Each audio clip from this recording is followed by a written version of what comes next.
Alors, plus précisément, est-ce que, Joël, tu peux expliquer quel est le mode de fonctionnement de Tacat Chat?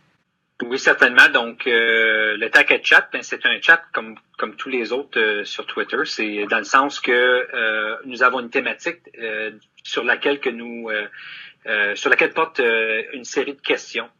Pendant tout le mois ou pendant le mois, le modérateur, la personne qui va modérer ou les personnes qui vont modérer le chat propose une thématique. La thématique est toujours choisie selon les actualités en éducation. Donc, s'il y a un sujet en particulier qui fait fureur, par exemple le dossier de l'évaluation qui était justement le thème de notre dernier chat. Alors, la thématique est toujours choisie selon qu'est-ce qui se vit sur le terrain. Si c'est un membre de l'équipe tactique, par exemple, qui va modérer le chat, souvent, on va s'inspirer de nos accompagnements, des conversations que nous avons avec les gens sur le terrain.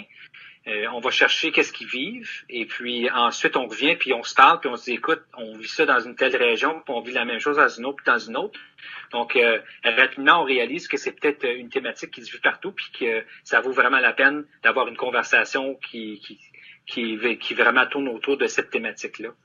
Une fois que la thématique est choisie, c'est à ce moment-là que nous passons à la composition des questions. Puis habituellement, pour un chat de 60 minutes, alors le chat, c'est 60 minutes une fois par mois, mensuellement, les mercredis de 19h30 à 20h30. Une fois que la thématique est choisie, c'est à ce moment-là qu'on commence à travailler des questions. Puis vous comprenez tout le processus de trouver la thématique puis de rédiger les questions. C'est vraiment un beau processus d'apprentissage qui se fait en équipe. Alors, pour tactique, ben, on le fait un entre l'autre, on s'accompagne, mais lorsqu'on invite des gens de l'externe comme modérateurs, que ce soit des enseignants, des enseignantes au niveau des conseils scolaires ou autres personnes, nous accompagnons ces gens-là dans la rédaction des questions.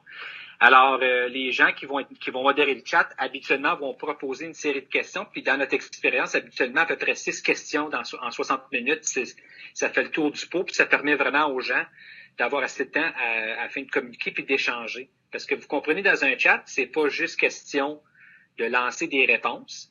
Mais comme modérateur, on veut amener les gens à aller plus loin puis à vraiment pousser leur réflexion. Donc, si quelqu'un répond ou offre une réponse à une question, souvent, nous, on va en choisir une puis on va questionner la personne davantage pour amener ça un peu plus loin. Alors, pendant le mois, les modérateurs se rencontrent. Alors, si c'est des gens à l'externe de tactique, par exemple, Marie et moi, nous rencontrons ces gens-là. Ça peut être en soirée, comme ça peut être pendant le jour. On le fait quand on le peut. Et puis, on vit tout ce processus-là d'échange. Nous discutons par rapport aux questions.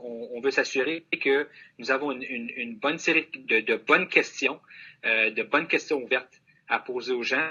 Parce que nous, on doit s'assurer que la conversation reste bien stimulée puis que ça va chercher vraiment une panoplie de différents types de personnes en éducation, pas seulement en province. Donc, c'est ça. Donc, c'est vraiment un beau processus de rédaction puis de révision qu'on vit. Et puis, vraiment, vivre l'expérience de modérateur. Puis, Marius, il va enchaîner là-dessus. Vivre l'expérience de modérateur, c'est vraiment ça, la grosse partie. C'est les échanges que nous avons lorsqu'on prépare un chat. Puis, Marius, je te lance la balle. Excellent. Merci beaucoup, Joël.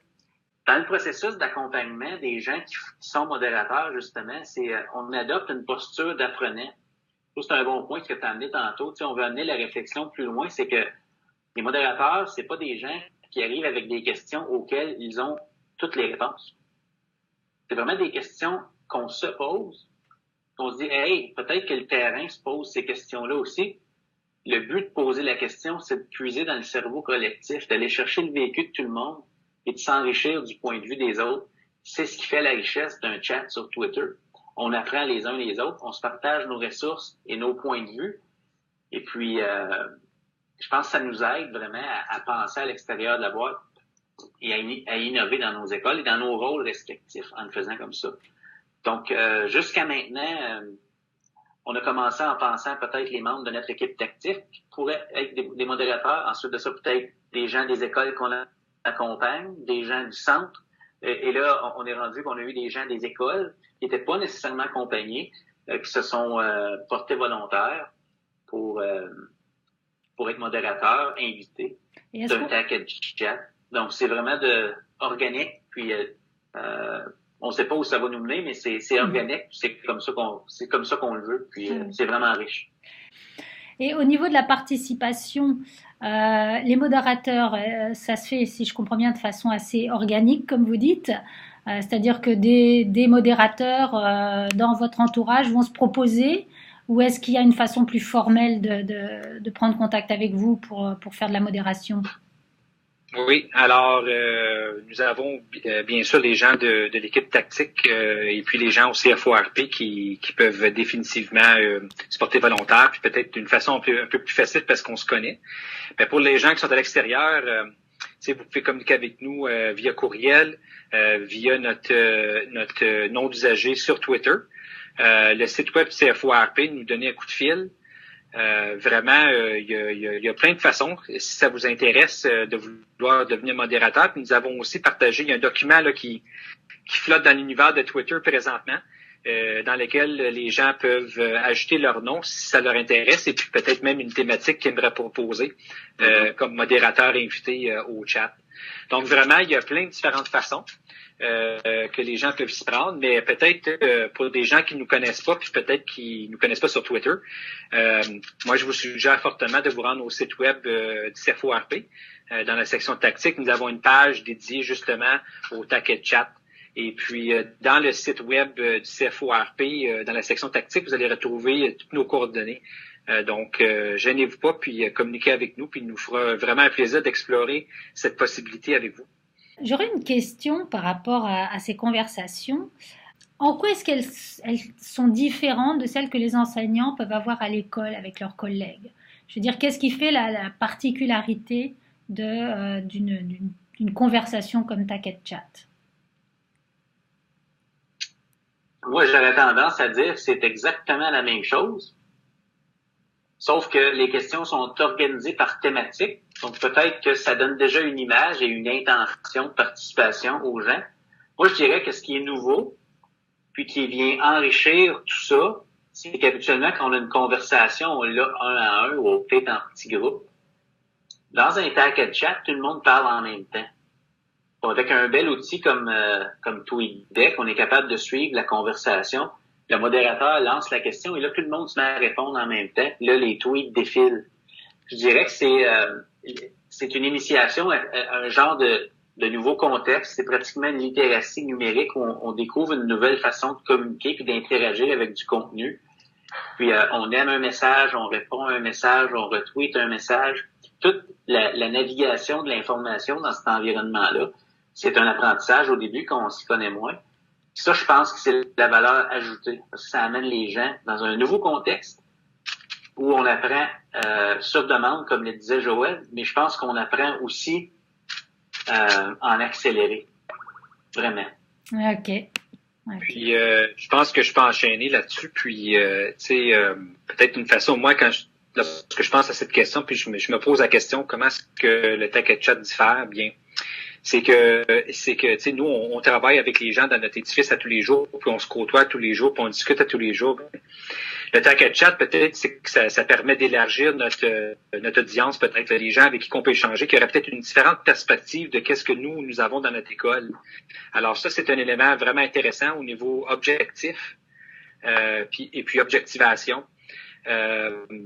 Donc, il y a cet élément-là qui peut être différent. Puis l'autre que je trouve vraiment intéressant, puis ça paraît peut-être pas autant sur Twitter, mais c'est autant qu'on peut participer dans les conversations, Emmanuel, sur Twitter, on peut être spectateur aussi.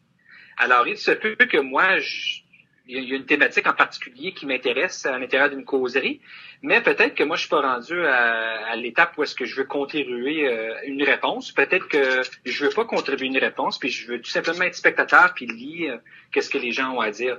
Donc, dans un contexte en direct, dans une école, habituellement, quand on est dans une conversation, on est impliqué puis on est actif, mais quand on ne l'est pas, habituellement, on n'est pas spectateur là, tout le temps. Tandis que dans l'univers de Twitter, ben on peut l'être.